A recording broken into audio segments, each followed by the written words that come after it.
Hi all, welcome to our channel turning PSC. അപ്പം നമ്മൾ ഇന്ന് ഡിസ്കസ് ചെയ്യാനായിട്ട് പോകുന്നത് നിർദ്ദേശക തത്വങ്ങളാണ്. രാഷ്ട്രനയത്തിൻ്റെ നിർദ്ദേശക തത്വങ്ങൾ, DPSP എന്നൊക്കെ പറയും. Directive principle of state policy. നമ്മൾ കഴിഞ്ഞ ക്ലാസ്സിൽ ഫണ്ടമെൻ്റൽ റൈറ്റ് പഠിച്ചായിരുന്നു അല്ലേ? മൗലിക അവകാശത്തെപ്പറ്റി നമ്മൾ ഡീറ്റെയിൽ ആയിട്ട് NCERT ചാപ്റ്ററിലുള്ള നമ്മൾ പഠിച്ചായിരുന്നു. അപ്പോൾ നമ്മൾ ഇന്ന് ഡിസ്കസ് ചെയ്യാനായിട്ട് പോകുന്നത് നിർദ്ദേശക തത്വങ്ങളാണ്. ഓക്കെ, ഇതും NCERT ടെക്സ്റ്റിലെ അടുത്തൊരു ഭാഗമാണ്. ഓക്കെ, സ്വതന്ത്ര ഇന്ത്യ അനേകം വെല്ലുവിളികളെ നേരിടേണ്ടി വരുമെന്ന് നമ്മുടെ ഭരണഘടനാ ശില്പികൾക്ക് അറിയാമായിരുന്നു. എല്ലാ പൗരന്മാർക്കും സമത്വവും ക്ഷേമവും കൊണ്ടുവരിക എന്നത് വെല്ലുവിളി തന്നെയായിരുന്നു. ഇവയിൽ ഏറ്റവും പ്രധാനപ്പെട്ടത് ഈ പ്രശ്നങ്ങൾ കൈകാര്യം ചെയ്യുന്നതിന് ചില നിർദ്ദേശങ്ങൾ ആവശ്യമാണെന്നും അവർ ചിന്തിച്ചു. എന്നാൽ അതേസമയം തന്നെ ചില പ്രത്യേക നയരൂപീകരണ തീരുമാനങ്ങൾ ഭാവി ഗവൺമെൻറ്റുകൾക്ക് മേൽ അടിച്ചേൽപ്പിക്കണമെന്ന ഭരണഘടനയ്ക്ക് ഉദ്ദേശം ഇല്ലായിരുന്നു. അതുകൊണ്ട് തന്നെ നിയമം മൂലം നടപ്പാക്കാൻ കഴിയാത്ത ചില മാർഗ്ഗരേഖകൾ ഭരണഘടനയിൽ ഉൾപ്പെടുത്തുക ഉണ്ടായി. അതായത് ഏതെങ്കിലും ഒരു ഗവൺമെൻറ് ഇതിൽ ഉൾപ്പെട്ടിട്ടുള്ള ഏതെങ്കിലും ഒരു പ്രത്യേക നടപ്പിലാക്കിയില്ല എങ്കിൽ ആ നയം നടപ്പിലാക്കാൻ ആവശ്യമായ നിർദ്ദേശം ഗവൺമെൻറ്റിന് നൽകണമെന്ന് ആവശ്യപ്പെട്ട് കോടതിയെ സമീപിക്കാൻ കഴിയില്ല. അതായത് ഈ മാർഗ്ഗനിർദ്ദേശങ്ങൾ ഭരണഘടനയുടെ ന്യായവാദാർഹമല്ലാത്ത ഭാഗങ്ങളാണ്. അതായത് നോൺ ജസ്റ്റിസുകൾ. നമ്മൾ PYക്കാണല്ലേ മാർഗ്ഗനിർദ്ദേശങ്ങൾ എന്തെന്ന് പറയുന്നത്? ഭരണഘടനയുടെ ന്യായവാദാർഹമല്ലാത്ത ഭാഗങ്ങളാണ്. അതായത് ഇവ കോടതി മുഖേന നടപ്പിലാക്കാൻ കഴിയില്ല. ഈ മാർഗ്ഗനിർദ്ദേശങ്ങൾക്ക് പിന്നിലുള്ള ധാർമ്മികത ശക്തി ഗവൺമെൻറ്റിന് അർഹിക്കുന്ന ഗൗരവത്തോടെ അവ നടപ്പിലാക്കാൻ പ്രേരിപ്പിക്കുമെന്ന് ഭരണഘടനാ ശില്പികൾ ചിന്തിച്ചു. കൂടാതെ ഈ മാർഗ്ഗനിർദ്ദേശ തത്വങ്ങൾ നടപ്പിലാക്കാനുള്ള ഉത്തരവാദിത്ത ബോധം ഗവൺമെൻറ്റിൽ സൃഷ്ടിക്കാൻ ജനങ്ങൾ പരിശ്രമിക്കുമെന്നും അവർ പ്രതീക്ഷിച്ചു. അപ്രകാരം നയപരമായ മാർഗ്ഗരേഖകളുടെ ഒരു വേറിട്ട പട്ടിക നമ്മുടെ ഭരണഘടനയിൽ ഉൾപ്പെടുത്തി. ഈ മാർഗ്ഗനിർദ്ദേശക തത്വങ്ങൾ പട്ടികയെ രാഷ്ട്രനയത്തിലെ നിർദ്ദേശക തത്വങ്ങൾ അഥവാ directive principles of state policy DPSP എന്ന് പറയുന്നു. ഓക്കെ, അപ്പോൾ നമ്മൾ അതിൻ്റെ ഒരു ഇൻട്രൊഡക്ഷനാണ് പറഞ്ഞു വെച്ചത്. നമുക്കിനി ഡീറ്റെയിൽ ആയിട്ട് നോക്കാം. അടുത്തത് നമ്മൾ പറയാനായിട്ട് പോകുന്നത് എന്താണ് നിർദ്ദേശക തത്വങ്ങൾ ഉൾപ്പെട്ടിട്ടുള്ളത്? What do the directive principle contain? നമുക്ക് നോക്കാം. ഈ അധ്യായത്തിൽ പ്രധാനമായ നിർദ്ദേശക തത്വങ്ങളെ സംബന്ധിച്ചുള്ള 3 കാര്യങ്ങളാണ് പട്ടികപ്പെടുത്തുന്നത്. ഒന്നാമത്തെ പോയിന്റ് എന്ന് പറയുന്നത് ഒരു സമൂഹം എന്ന നിലയിൽ നാം സ്വീകരിക്കേണ്ട ഉദ്ദേശ ലക്ഷ്യങ്ങൾ അല്ലേ? ഒരു സമൂഹം എന്ന നിലയിൽ എന്താണ് നമ്മൾ ഓരോരുത്തരും സ്വീകരിക്കേണ്ട ഉദ്ദേശ ലക്ഷ്യങ്ങൾ.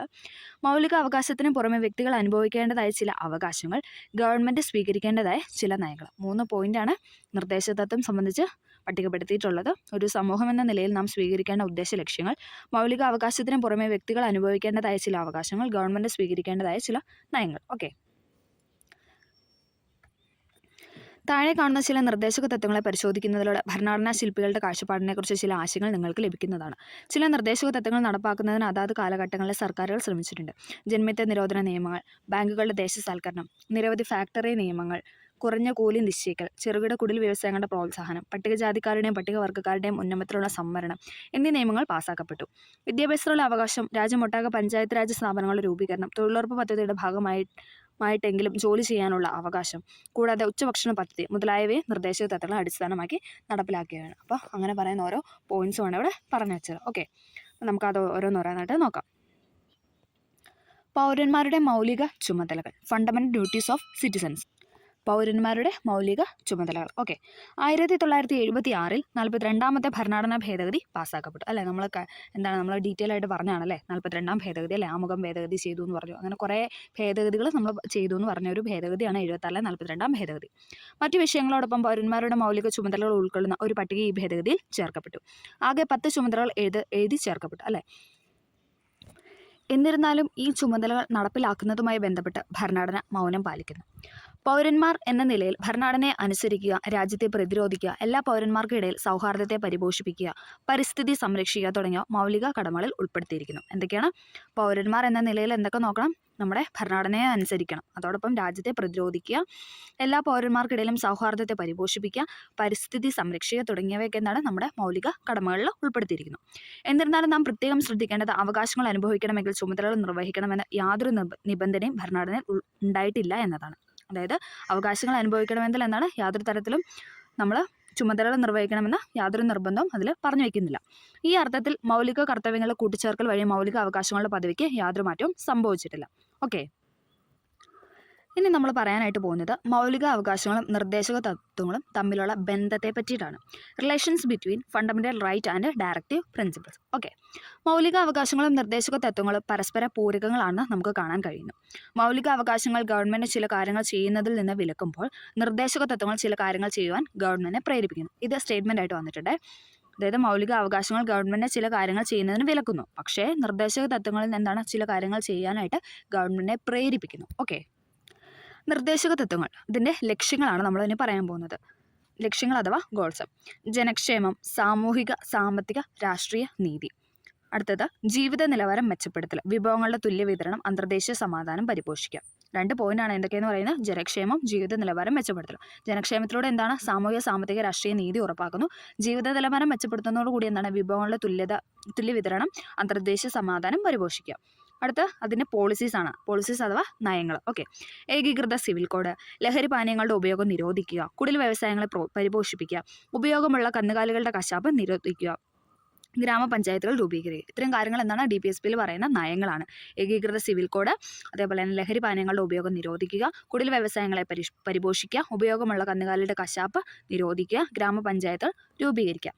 ഇനി ന്യായവാദ അർഹമല്ലാത്ത അവകാശങ്ങൾ അഥവാ നോൺ ജസ്റ്റിസബിൾ റൈറ്റ് ആണ്. ഓക്കെ. മതിയായ ഉപജീവന മാർഗ്ഗം, പുരുഷനും സ്ത്രീക്കും തുല്യ ജോലിക്ക് തുല്യവേതനം. അല്ലേ? തുല്യ ജോലിക്ക് എന്താണ്? അല്ലേ? ആണും പെണ്ണായാലും അങ്ങനെ വേർതിരിവ് കാണിക്കാതെ എന്താണ്? തുല്യ ജോലിക്ക് തുല്യവേതനം കൊടുക്കണം. സാമ്പത്തിക ചൂഷണത്തിന് എതിരെയുള്ള അവകാശം, സാമ്പത്തികമായ ചൂഷണത്തിനെതിരെയുള്ള അവകാശം, തൊഴിലിനുള്ള അവകാശം, ശിശുപരിപാലനവും 6 വയസ്സിന് താഴെ പ്രായമുള്ള കുട്ടികളുടെ വിദ്യാഭ്യാസവും എന്തൊക്കെയാണ്? ഈ നോൺ ജസ്റ്റിസബിൾ റൈറ്റിനകത്ത് ഉൾപ്പെടുന്നതാണ്. മൗലിക അവകാശങ്ങൾ പ്രധാനമായും വ്യക്തികളുടെ അവകാശങ്ങളെ സംരക്ഷിക്കുമ്പോൾ നിർദ്ദേശക തത്വങ്ങൾ സമൂഹത്തിലെ എല്ലാവരുടെയും ക്ഷേമം ഉറപ്പുവരുത്തുന്നു. മൗലിക അവകാശം നമ്മൾ പറഞ്ഞാൽ ഓരോരുത്തരുടെയും അല്ലേ പൗരന്മാർക്ക് ഉള്ള ഒരു സംരക്ഷണം ഉറപ്പുവരുത്തുന്ന ഒരു കാര്യങ്ങൾ നിർദ്ദേശകത്വമാണ്. ആ സമൂഹത്തിൻ്റെ മൊത്തത്തിലാണ് അല്ലേ സമൂഹത്തിലെ എല്ലാവരുടെയും ക്ഷേമം ഉറപ്പുവരുത്തുന്നു. എന്നിരുന്നാലും നിർദ്ദേശക തത്വങ്ങൾ നടപ്പിലാക്കുന്നതിന് ഗവൺമെൻറ് ശ്രമിച്ച ചില സന്ദർഭങ്ങളിൽ പൗരൻ്റെ മൗലിക അവകാശങ്ങളുമായ ചില ഏറ്റുമുട്ടലുകൾ ഉണ്ടായിട്ടുണ്ട്. ജന്മിത്തമില്ലായ്മ ചെയ്യാൻ നിയമനിർമ്മാണം നടത്തുന്നതിന് ഗവൺമെൻറ് തീരുമാനിച്ചപ്പോഴാണ് ഈ പ്രശ്നം ഉടലെടുത്തത്. സ്വത്തവകാശം ലംഘിച്ചു വന്നതിൻ്റെ പേരിൽ ഈ നടപടികൾ എതിർക്കപ്പെട്ടു. വ്യക്തി താല്പര്യത്തിനും ഉപരിയായി സമൂഹത്തിൻ്റെ ആവശ്യങ്ങൾക്ക് പരിഗണന നൽകിയ ഗവൺമെൻറ് ഈ നിർദ്ദേശക തത്വത്തെ പ്രയോഗത്തിൽ വരുത്തുന്നതിന് ഭരണഘടനയിൽ ഭേദഗതി കൊണ്ടുവന്നു. ഇത് ദീർഘകാല നിയമയുദ്ധത്തിലേക്ക് നയിച്ചു. ഇതിൽ കാര്യനിർവഹണ നീതിന്യായ വിഭാഗങ്ങൾ വ്യത്യസ്ത നിലപാടുകൾ സ്വീകരിച്ചു. അല്ലേ? കാര്യനിർവഹണ വിഭാഗവും അതോടൊപ്പം നീതിന്യായ വിഭാഗം എന്താണ്? അവരുടെ വ്യത്യസ്തമായ നിലപാടുകളാണ് ഉറച്ചു നിന്നത്. നിർദ്ദേശക തത്വങ്ങളെ പ്രാബല്യത്തിൽ കൊണ്ടുവരുന്നതിന് അവകാശങ്ങളെ വെട്ടിച്ചുരുക്കാം എന്ന വാദമാണ് ഗവൺമെൻറ് മുന്നോട്ട് വെച്ചത്. ജനക്ഷേമ പ്രവർത്തനങ്ങൾക്ക് അവകാശങ്ങൾ തടസ്സമായി നിൽക്കുന്നു എന്ന വാദമാണ് ഇവർ മുന്നോട്ട് വെച്ചത്. നേരെ മറിച്ച് മൗലികാവകാശങ്ങൾ വളരെ പ്രധാനപ്പെട്ടതും പവിത്രവുമാണെന്നും നിർദ്ദേശക തത്വങ്ങൾ നടപ്പിലാക്കുന്നതിന് ഇവ പരിമിതപ്പെടുത്താനാവില്ലെന്ന കാഴ്ചപ്പാടാണ് കോടതി മുന്നോട്ട് വെച്ചത്. ഓക്കെ. ഇനി നമ്മൾ പറയാൻ പോകുന്നത് സ്വത്തവകാശം. ഇപ്പം നമ്മൾ അതിനെപ്പറ്റിയാണല്ലോ പറഞ്ഞത്. അപ്പം നമ്മളിനി സ്വത്തവകാശം അഥവാ റൈറ്റ് ടു പ്രോപ്പർട്ടിയെ പറ്റിയാണ് പറയുന്നത്.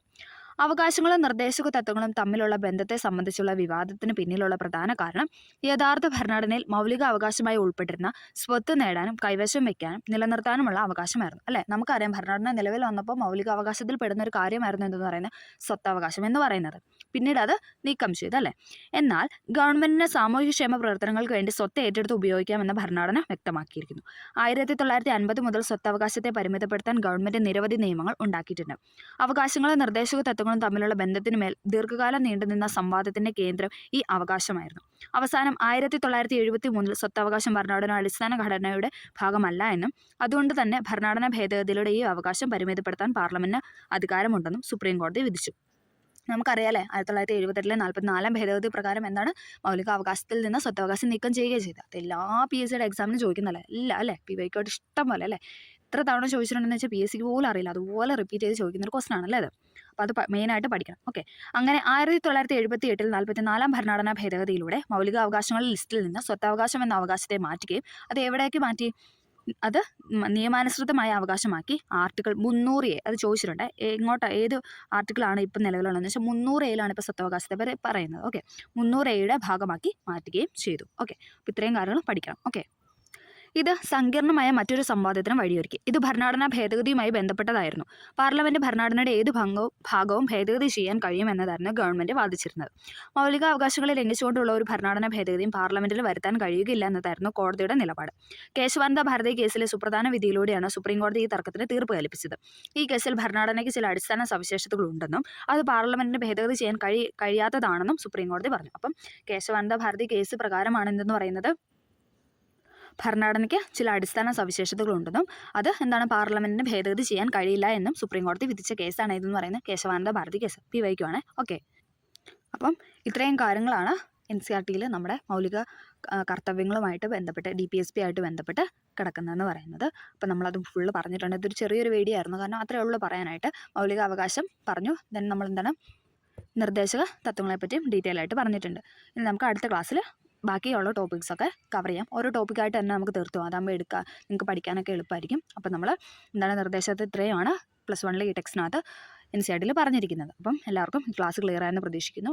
നമ്മൾ പഠിച്ച കാര്യങ്ങളൊക്കെ തന്നെയാണ്, എങ്കിലും കുറച്ചും കൂടെ ഡീറ്റെയിൽ ആയിട്ടുള്ള ആ ഒരു കാര്യത്തിന് ആ ഒരു ഫ്ലോ അനുസരിച്ചാണ് പറഞ്ഞിരിക്കുന്നത്. അപ്പോൾ എല്ലാവർക്കും ഹെൽപ്ഫുൾ ആയെന്ന് വിചാരിക്കുന്നു. ഹെൽപ്ഫുൾ ആയെങ്കിൽ ഒന്ന് ലൈക്ക് ചെയ്ത് സപ്പോർട്ട് ചെയ്ത് സബ്സ്ക്രൈബ് ചെയ്യുക. Okay, thank